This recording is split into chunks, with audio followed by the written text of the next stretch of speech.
Merci. Et on va, après un petit jingle musical, on va enchaîner sur l'école. Qu'est-ce que vous avez fait samedi soir ? Moi, j'étais à Paris. J'étais à Rome. Plein de chance là. Moi j'étais à Bruxelles. Et toi, qu'est-ce que t'as fait, Jean-Robert ? Moi j'étais à Bruxelles. Je vais juste vous laisser écouter un petit texte. Voilà, l'ambiance dans laquelle moi j'étais samedi soir.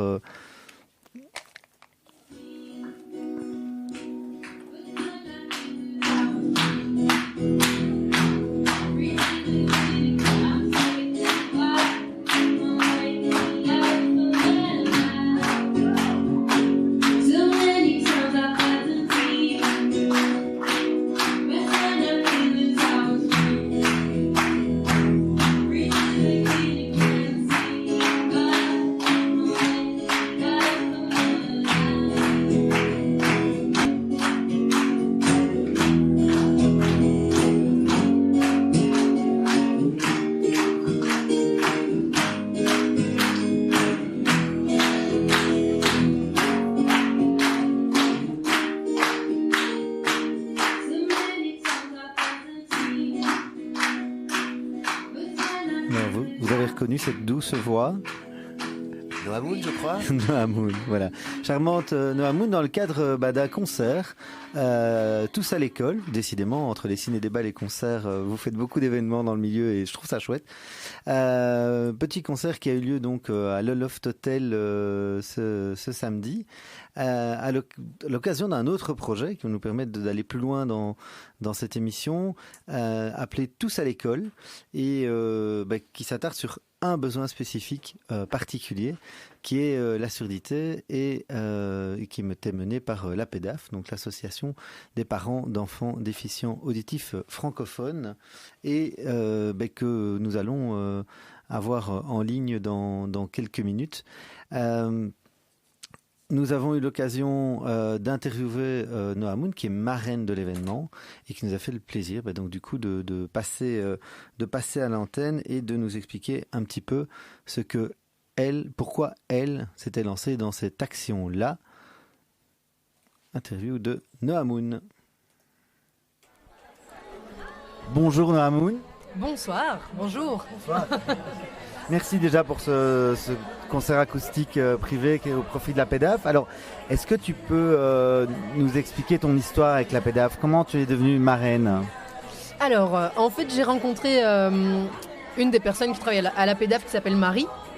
Marie travaille en classe avec des élèves, des enfants, des ados, et elle les accompagne à l'école en fait pour les suivre dans leur parcours scolaire, parce que quand on est sourd ou malentendant, c'est compliqué de suivre l'école parfois dans l'enseignement normal. Donc Marie en fait aide des enfants sourds ou malentendants à aller à l'école et à bien suivre les cours. Enfin, c'est vraiment fort résumé, hein. Il y a plein d'autres choses que fait la PEDAF. Et en fait j'ai rencontré Marie via des amis en commun il y a quelques années, et on s'est dit tiens, ce serait chouette de mélanger le milieu de la surdité dans lequel elle travaille avec mon milieu qui est complètement artistique, musical. Et du coup, on s'est dit comment est-ce qu'on peut collaborer ensemble. Et en fait, on a d'abord réalisé un clip en langue des signes à deux, à plusieurs, parce qu'il y avait beaucoup de personnes qui travaillaient dessus. Et puis, c'est comme ça que j'ai décidé d'être la marraine de la PEDAF. Je me suis dit, on va pas juste faire un clip, on va faire une petite campagne de pub, on va essayer de récolter des fonds pour eux, pour qu'ils puissent continuer à faire leur travail. Et du coup, on m'a demandé si je voulais remettre le couvert pour une deuxième année. Et je me suis dit, oui, ce sera l'occasion de faire vraiment un concert public. J'avais été faire quelques concerts l'année passée dans des classes, en milieu scolaire, quoi. Et du coup, là, c'était l'occasion d'être devant le public. Parce qu'au-delà du côté promo et du clip live qui a été signé et tout ça, s'investir à ce niveau-là, aller dans des écoles pour faire des concerts, c'est quand même costaud pour un artiste dont on imagine un emploi du temps bien chargé. Qu'est-ce que toi, ça t'apporte à titre personnel, cet engagement ? Ça m'ouvre l'esprit déjà. En numéro... c'est haut dans la liste des choses intéressantes à faire. En même temps, je trouve qu'en tant qu'artiste, c'est une certaine...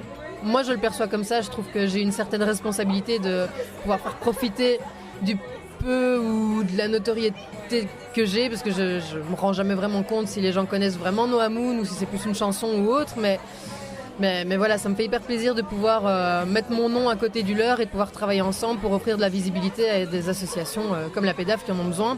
J'ai fait ça dans le passé avec d'autres assos, mais là avec la PEDAF, voilà, c'est en fait un handicap et une situation de vie dont on parle pas tellement beaucoup en fait.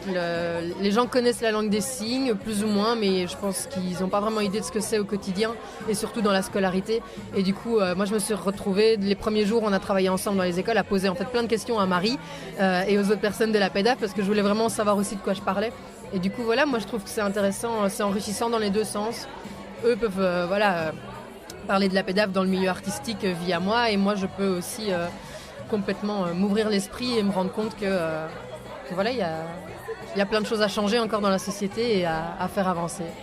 Merci beaucoup. Pas de souci, avec plaisir. Merci à vous. Voilà, alors normalement, si la magie de la technique, si Vincent, notre régisseur, a fait son travail, on doit être en contact en direct là avec la PEDAF. Bonjour la PEDAF. Bonjour. Bonjour. Karine. Oui, c'est ça. Voilà, alors Karine, tu es la responsable, on a un petit écho, du projet Tous à l'école. Alors, est-ce que tu peux nous expliquer un petit peu, on vient d'entendre Noah Moon qui expliquait pourquoi elle faisait ça pour vous. Est-ce que tu peux nous expliquer un peu pratiquement, Tous à l'école, pourquoi, comment, quels sont les enjeux? Alors voilà, Tous à l'école, c'est une opération de solidarité, donc une vaste opération de vente de chocolat dans toute la Wallonie, dans toutes les régions Bruxelles-Capitale et Wallonne. Et cette opération, c'est une opération de soutien aux enfants sourds et malentendants en intégration dans l'enseignement ordinaire.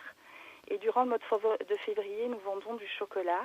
Et c'est pour permettre à ces enfants d'avoir accès à un parcours scolaire de qualité. Mais cette opération, donc tu dis parcours scolaire de qualité, qu'est-ce que la PEDAF offre comme service particulièrement en termes d'inclusion scolaire des enfants atteints de surdité? On offre un accompagnement scolaire en classe ou à domicile. Donc chaque enfant dont les parents font la demande peut bénéficier d'un accompagnement pédagogique en classe. Et donc là, l'aide pédagogique intervient auprès des enfants en favorisant la communication, la compréhension des cours. Et pour ce faire, elle signe ou elle code en LPC et AK et s'assure surtout de la compréhension et de l'acquisition des matières. Pour le moment, on a environ 25 aides pédagogiques en Fédération Wallonie-Bruxelles et on s'occupe d'environ 50 enfants. Ok, et on imagine que c'est pas assez. Évidemment, on a toujours besoin de plus d'aide pédagogique et surtout plein d'autres enfants ont besoin de notre aide. Malheureusement, tout cela a un coût et c'est pour ça qu'on vend du chocolat tous les ans pour permettre de couvrir tout ce qui n'est pas pris en charge par les subsides, comme les formations, comme les trajets ou une partie de la charge salariale que l'ASBL doit financer. Ok. Et donc, si demain, je suis confronté en tant qu'enseignant ou en tant que parent à une question de surdité, d'enfants atteints de surdité, comment est-ce que je peux vous contacter? Vous pouvez contacter la PEDAF et demander à parler à un des coordinateurs pédagogiques ou à l'assistante sociale qui répondra à vos questions et qui redirigera éventuellement vers nous ou vers... voilà. Ok. Merci beaucoup pour tout votre travail, merci pour ce concert et je vous invite tous, je ne sais pas si on les voit là, à goûter ces délicieux chocolats que j'ai ici, que j'ai ramené pour mes invités, histoire qu'on soit tous, qu'on mange tous du chocolat à profit. Merci à la PEDAF et bonne continuation dans votre travail en tout cas. Merci beaucoup. Donc, Sophie, voilà, ce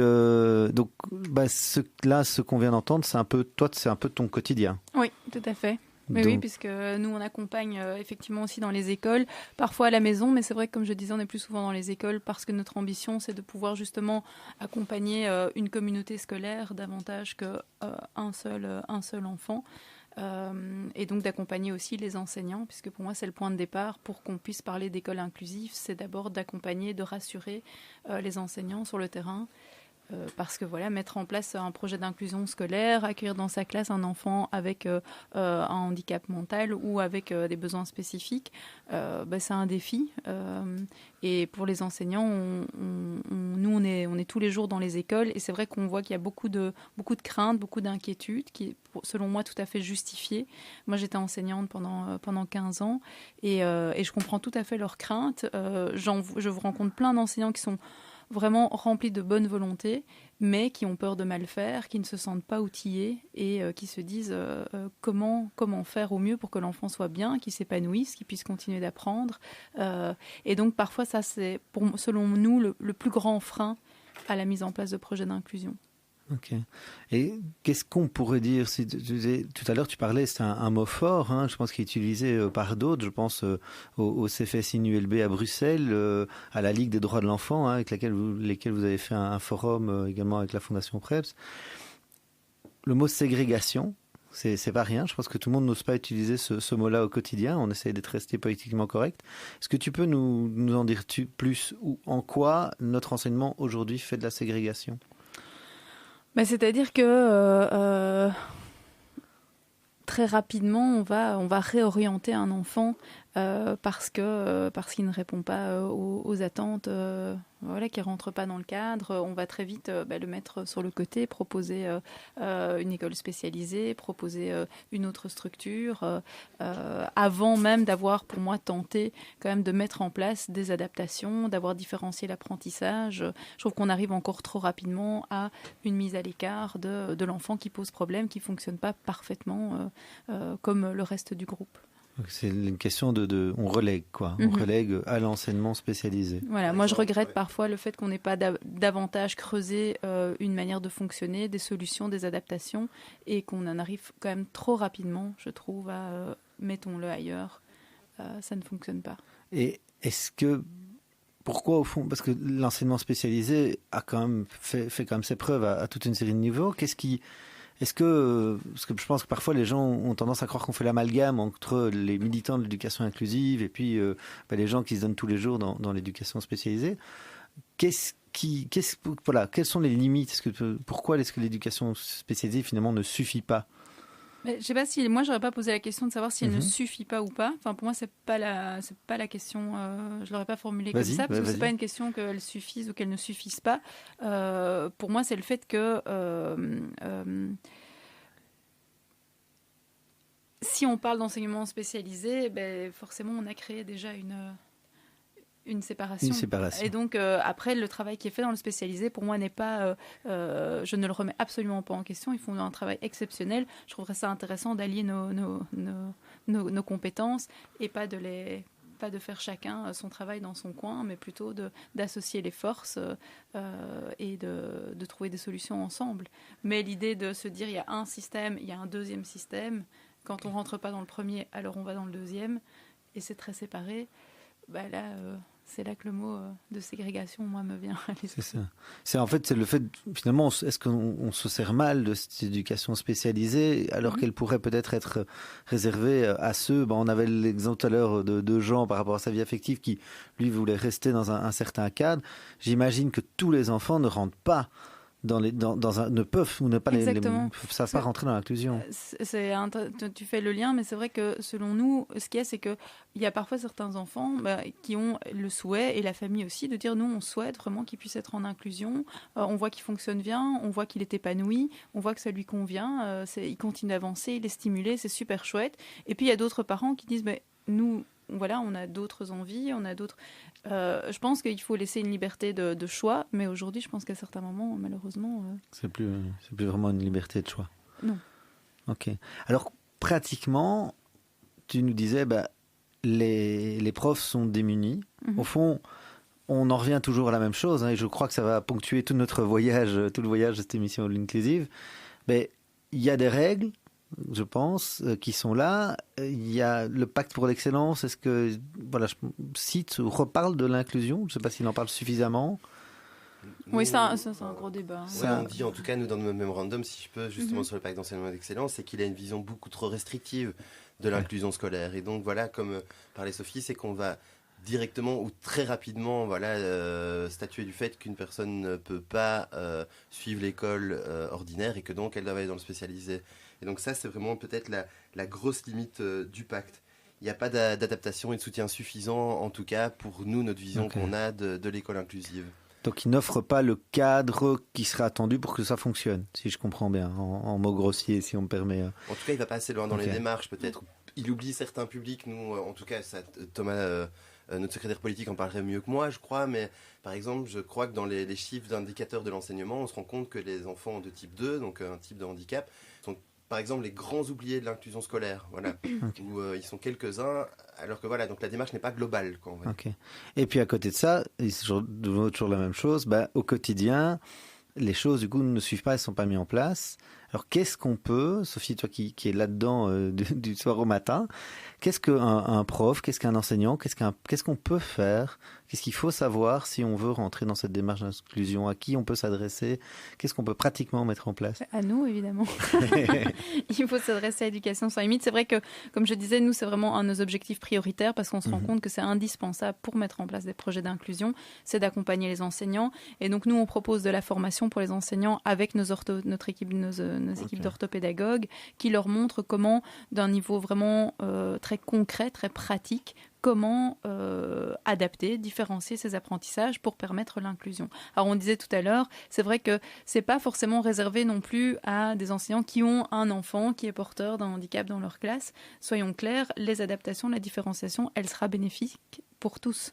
C'est-à-dire que nous, on le vit tous les jours. Nos orthopédagogues aujourd'hui viennent encore accompagner un enfant, mais directement l'enseignant nous dit « mais c'est incroyable parce que ce que vous avez mis en place ici, en fait, ça a aidé un tel, qui n'a pas, a priori, une difficulté particulière, mais donc l'impact est général. Et donc, pour les enseignants, on parlait du pacte d'excellence.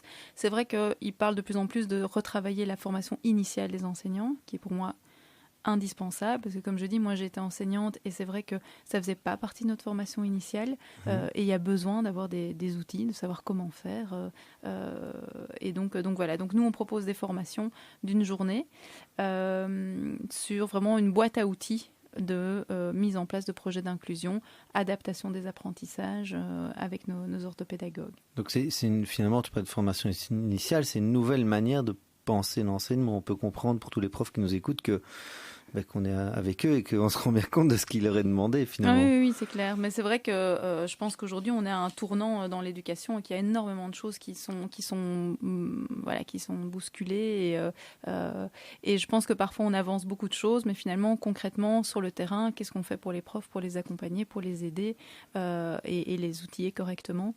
Et c'est vrai que moi c'est un peu ma bataille. Voilà, il y a beaucoup d'acteurs de formation et effectivement, pour ceux qui nous écouteraient, qui seraient intéressés, on peut renvoyer vers Éducation sans limite et vers même tous ces autres acteurs. Donc formation, premier point principal.